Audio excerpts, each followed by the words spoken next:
Hello दोस्तों, आप सभी का स्वागत है आपका अपने यूट्यूब चैनल शिक्षालय में। तो दोस्तों आज की इस वीडियो में मैं आप लोगों को जेक बोर्ड क्लास 9 के जो ऑफिशियल मॉडल पेपर आज ही जारी किया गया है उसका दोस्तों मैं आप लोग को साइंस का दोस्तों सॉल्यूशन का बता दूंगा। 40 के 40 ऑब्जेक्टिव के आप लोग आंसर की बता दूंगा। उससे पहले दोस्तों आप लोग से एक रिक्वेस्ट है कि अगर आप इस चैनल पर नहीं है, चैनल को सब्सक्राइब नहीं किया तो सब्सक्राइब कर लीजिए ताकि इस टाइप से जितना भी सब्जेक्ट का सॉल्यूशन है सबसे पहले आप तक नोटिफिकेशन पहुंच जाएगी। तो चलिए आज की इस वीडियो में मैं आप लोग को साइंस का आंसर के बता दे रहा हूँ। सबसे पहला क्वेश्चन देख लीजिए। सबसे पहला क्वेश्चन क्या आया है मॉडल सेट में।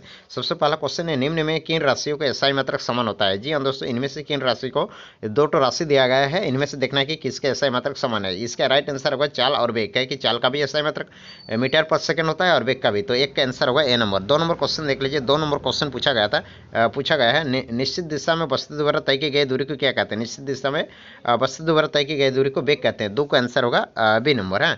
अगला 3 नंबर क्वेश्चन देख लीजिए। 3 नंबर क्वेश्चन है, वेग के एसआई मात्रक क्या है। वेग का दोस्तों एसआई मात्रक होता है मीटर पर सेकंड होता है। तो 3 का आंसर होगा डी नंबर, मीटर पर सेकंड। अगला क्वेश्चन 4 नंबर क्वेश्चन देख लीजिए। 4 नंबर क्वेश्चन है, स्वचालित वाहनों में एक यंत्र लगा होता है जो उनके द्वारा तय की गई दूरी को प्रदर्शित करता है। इस यंत्र को क्या कहते हैं। दोस्तों आप लोग देखे होंगे जो गाड़ी के आगे एक तो मीटर कांटा रहता है, उस यंत्र को कहते हैं ओडोमीटर। तो 4 का आंसर होगा ए नंबर।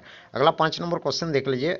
5 नंबर क्वेश्चन बोला गया है, 5 नंबर क्वेश्चन है, यदि पिंड का द्रव्यमान दोगुना कर दिया जाए हाँ तो उसका वेग आधा कर दिया जाए तो पिंड का रेखिक संवेग होगा। तो संवेग बराबर फॉर्मूला जानते हैं, जैसे हम लोग पी बराबर फॉर्मूला होता है एम गुना भी। आगे हम लोग को बोला गया किसी पिंड का द्रव्यमान दोगुना कर दीजिए। मान लिए एम है, इसका द्रव्यमान दोगुना कर देते हैं और उसका क्या बोला है, वेग को आधा करेंगे। ये वेग है, वेग को आधा, आधा माने 1/2 कर देंगे तो 2 काट जाएगा। तो पी एम गुना यहाँ पे भी बचा तो वहीं बचा पी बराबर क्या हुआ, एम गुना भी, वहीं माने हुआ।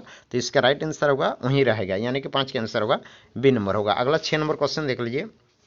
6 नंबर क्वेश्चन है, यदि दो वस्तु ए और बी के द्रव्यमान क्रमशः 6 केजी और 34 केजी है तो इसके क्या होगा। आप लोग याद रखिएगा, जिसका द्रव्यमान ज़्यादा होता है उसका जड़त्व भी अधिक होगा, यानी कि 34 केजी का द्रव्यमान ज़्यादा है तो इसका जड़त्व भी अधिक होगा, यानी कि बी वस्तु का जड़त्व ए से अधिक होगा। तो इसका राइट आंसर होगा बी नंबर, बी के जड़त्व ए से अधिक होगा। तो 6 का आंसर होगा बी नंबर। अगला 7 नंबर क्वेश्चन देख लीजिए। 7 नंबर क्वेश्चन है, न्यूटन गति के किस नियम को जड़त्व का नियम भी कहा जाता है। न्यूटन गति के पहला नियम को जड़त्व का नियम कहते हैं। तो 7 का आंसर होगा ए नंबर। अगला 8 नंबर क्वेश्चन देख लीजिए। 8 नंबर क्वेश्चन है, रॉकेट किसके सिद्धांत पर कार्य करती है। रॉकेट दोस्तों कार्य करती है संवेग संरक्षण के सिद्धांत पर। तो 8 का आंसर होगा सी नंबर। 9 नंबर क्वेश्चन देख लीजिए। 9 नंबर क्वेश्चन है, 60 केजी द्रव्यमान की किसी मनुष्य का भार चंद्रमा पर क्या होगा। याद रखना चंद्रमा पर मनुष्य का भार क्या होगा। तो आप लोग फॉर्मूला जानते हैं, डब्ल्यू बराबर फॉर्मूला होता है एम जी, और यहाँ पर दिया है 60 केजी द्रव्यमान है तो द्रव्यमान के लिए यहाँ पे 60 बैठाते हैं गुना जी का मान कितना लेना है 10। तो 60 गुना 10 हुआ 600 न्यूटन। तो दोस्तों ये 600 न्यूटन हम लोग का द्रव्यमान हो रहा है पृथ्वी पर। तो हम लोग को पृथ्वी पर नहीं बोला है, हम लोग को बोला गया चंद्रमा पर क्या होगा। तो 600 न्यूटन का चंद्रमा पर दोस्तों कितना होता है, चंद्रमा पर 1/6 होता है। तो 1/6 अगर कर लेते हैं, 6 × 6 1 6 और 2 0, मतलब क्या हो रहा है 100 न्यूटन आ रहा है। तो इसका राइट आंसर होगा 100 न्यूटन, यानी कि 9 का आंसर होगा सी नंबर 100 न्यूटन। अगला 10 नंबर क्वेश्चन देख लेते हैं। 10 नंबर क्वेश्चन बोला गया है, यदि दो वस्तुओं के बीच की दूरी को आधा कर दिया जाए तो उनके बीच की गुरुत्वाकर्षण बल किस प्रकार होगा। तो गुरुत्वाकर्षण बल का फॉर्मूला जानते हो, एफ बराबर कैपिटल जी कैपिटल m1 गुना m2/r²। तो अगर यहाँ पे बोला गया है कि उनके बीच की दूरी को यदि उनके बीच की दूरी को आधा कर दिया जाए, ये जो दूरी है ना तो इसको हम लोग हाफ कर लेते हैं, r² है तो r/2 का स्क्वायर कर लेते हैं। तो ये अगर स्क्वायर कर देंगे तो ये 2 का कितना होगा, नीचे वही फॉर्मूला आएगा, एफ बराबर जी आएगा m1 गुना m2 बट्टा हम लोग का आएगा r²/4 आएगा। ये 4 जो नीचे लिखे हैं ये 4 हम लोग को गुना होगा तो ऊपर आएगा, यानी कि 4 यहाँ पे हम लोग को आएगा। तो इसका आंसर होगा 4 गुना हो जाएगा ये, यानी कि 10 का आंसर होगा ए नंबर 4 गुना हो जाएगा। 11 नंबर क्वेश्चन देख लीजिए। 11 नंबर क्वेश्चन पूछा गया है, धावनी किस माध्यम में गमन करते हैं। धावनी याद रखना ठोस, द्रव और गैस तीनों में गमन करते हैं। तो 11 का आंसर होगा डी नंबर। 12 नंबर क्वेश्चन देख लीजिए। 12 में क्वेश्चन पूछा गया है, वायु में धावनी तरंग निम्न में से किसका उदाहरण है। इसका आंसर होगा अनुदैर्ध्य तरंग। 12 का आंसर होगा ए नंबर। 13 नंबर क्वेश्चन देख लीजिए। 13 नंबर क्वेश्चन है, मानव श्रावण की श्रव प्राश की ऊपरी आवृत्ति लगभग कितनी होती है। आप लोग याद रखें, मानव श्रव की श्रव आवृत्ति है 20 हर्ट्ज से 20,000 तक होती है। तो 20,000 हर्ट्ज, तो दोस्तों यहाँ पे हम लोग को 20,000 हर्ट्ज ऑप्शन नहीं है, तो 20,000 हर्ट्ज को हम लोग को 20 किलो हर्ट्ज भी कहते हैं। तो 13 का आंसर होगा ए नंबर। अगला 14 नंबर क्वेश्चन देख लीजिए। 14 नंबर क्वेश्चन है, दो विभिन्न पदार्थों के कणों का स्वतः मिलना क्या कहलाता है। दो विभिन्न पदार्थ के कणों का दोस्तों 100 तो मिलना कहलाता है 20 रन, तो 14 का आंसर होगा बी नंबर। आगे 15 नंबर क्वेश्चन है, बर्फ का गलना कितना होता है? बर्फ का गलना 0 डिग्री सेल्सियस या 273 के होता है, तो यहाँ 0 तो है नहीं है, तो 15 का आंसर होगा सी नंबर 273 के। आगे वाला 16 नंबर क्वेश्चन देख लीजिए। 16 नंबर, निम्नलिखित में से किसे सबसे अधिक संपीड़ित किया जा सकता है? संपीड़ित मतलब दबाया जा सकता है, गैस को दोस्तों सबसे अधिक दबाया जा सकता है इन चारों में से, तो 16 का आंसर होगा सी नंबर। अगला 17 नंबर क्वेश्चन देख लीजिए। 17 नंबर क्वेश्चन है, चलिए मैं यहाँ जूम करके दिखा दे रहा हूँ। 17 नंबर बोला गया है, पूछा गया है निम्नलिखित में से कौन यौगिक के उदाहरण है? तो इसका राइट आंसर होगा जल। जल दोस्तों एक यौगिक है, H2O जिसका सूत्र होता है। अगला 18 नंबर क्वेश्चन देख लीजिए। 18 नंबर क्वेश्चन है, पीतल किस धातु का मिश्रण होता है? पीतल जेडन, जिंक और कॉपर का होता है, तो 18 का यह होगा। 19 नंबर क्वेश्चन देख लीजिए। 19 नंबर क्वेश्चन है, निम्नलिखित में से कौन रासायनिक परिवर्तन का उदाहरण है? इसका आंसर होगा भोजन का पचना, रासायनिक जिसको हम लोग दोबारा से उसको नहीं प्राप्त कर सकते हैं, तो 19 का बी नंबर होगा। 20 नंबर क्वेश्चन देख लीजिए। 20 नंबर क्वेश्चन है, सोडियम ऑक्साइड का सूत्र। सोडियम ऑक्साइड का सूत्र होता है Na2O, 20 के आंसर ए नंबर होगा। 21 नंबर क्वेश्चन देख लीजिए। 21 नंबर क्वेश्चन है, 36 ग्राम जल में कितने मोल मौजूद थे? मोल एन बराबर फॉर्मूला होता है, दिया गया द्रव्यमान, दिया गया द्रव्यमान कितना है? 36 बटा मोलाद द्रव्यमान। मोलाद द्रव्यमान कितना है? जल का मोलाद द्रव्यमान, जैसे जल का द्रव्यमान होता है H2O, इसका अगर मोलाद द्रव्यमान निकालेंगे तो 1 गुना 2 आएगा, प्लस इसका आएगा 8 2 16, 16 2 18 होगा, तो 36 बटा 18, इसका अगर काट लेंगे तो हम लोग को 2 आएगा, तो इसका राइट आंसर होगा 2, यानी कि 21 के आंसर होगा बी नंबर। अगला 22 नंबर क्वेश्चन देख लीजिए। C2H4 का मोलाद द्रव्यमान क्या होगा? C2H4 का मोलाद द्रव्यमान, तो यहाँ पे कार्बन का होता है, कार्बन का होता है 12, 12 लिख लेंगे, प्लस हाइड्रोजन का 1 गुना 2 होगा, तो 12 और 2 14 होगा, तो इसका 22 का 12, रुकिए 1 मिनट है।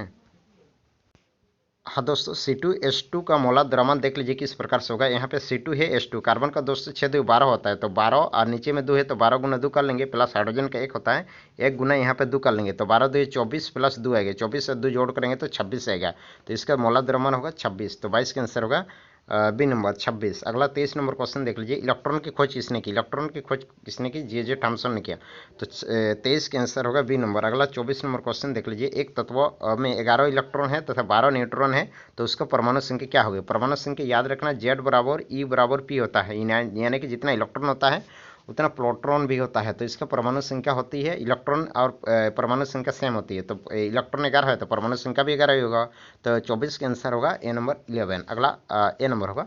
अगला 25 नंबर क्वेश्चन देख लीजिए। 25 नंबर क्वेश्चन है, किसी तत्व के समान समस्थानिक में निम्नलिखित में से कौन सा परमाणु का समान नहीं होंगे?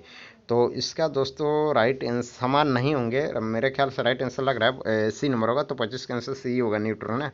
अगला 26 नंबर, निम्नलिखित में से कौन एक कोशिका जीव का उदाहरण? एक कोशिका है अमीबा, 26 के आंसर होगा सी।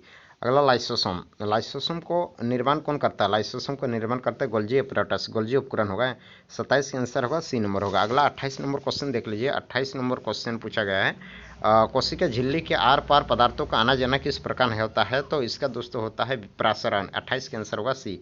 29 नंबर क्वेश्चन देख लीजिए। 29 नंबर क्वेश्चन है, पौधों के शीर्ष पर कौन सा उत्तक पाया जाता है? ये होता है विभाज्य उत्तक पाया जाता है, तो शीर्ष विभाज्य उत्तक जिसको बोलते हैं, तो 29 के आंसर होगा ए। अगला 30 नंबर क्वेश्चन देख लीजिए। 30 नंबर क्वेश्चन है, रक्त के तरल अधात्रिक को क्या कहते हैं? रक्त को प्लाज्मा भी कहते हैं, तो 30 के आंसर होगा बी नंबर। अगला 31 नंबर क्वेश्चन है, श्वेत क्रांति किससे संबंधित है? श्वेत क्रांति होता है दूध उत्पादन से, तो 31 के आंसर होगा सी नंबर। 32 नंबर क्वेश्चन देख लीजिए। 32, निम्नलिखित में से कौन रबी फसल का उदाहरण है? रबी फसल होगा गेहूं, चना, मटर, तो इसका आंसर होगा चना, 32 के आंसर होगा डी नंबर। 33 नंबर क्वेश्चन देख लीजिए। 33 के क्वेश्चन है, जीवों के वर्गीकरण का सर्वाधिक मूलभूत लक्षण क्या हो सकता है? उनका कोशिका संरचना पर होगा, तो 33 के आंसर होगा सी। 34 नंबर क्वेश्चन है, पादप वर्ग का उभयचर, तो पादप वर्ग का उभयचर को कहते हैं ब्रायोफाइट, काहे कि ये दोनों स्थल और जल दोनों में पाया जाता है, इसलिए इसको उभयचर कहा जाता है।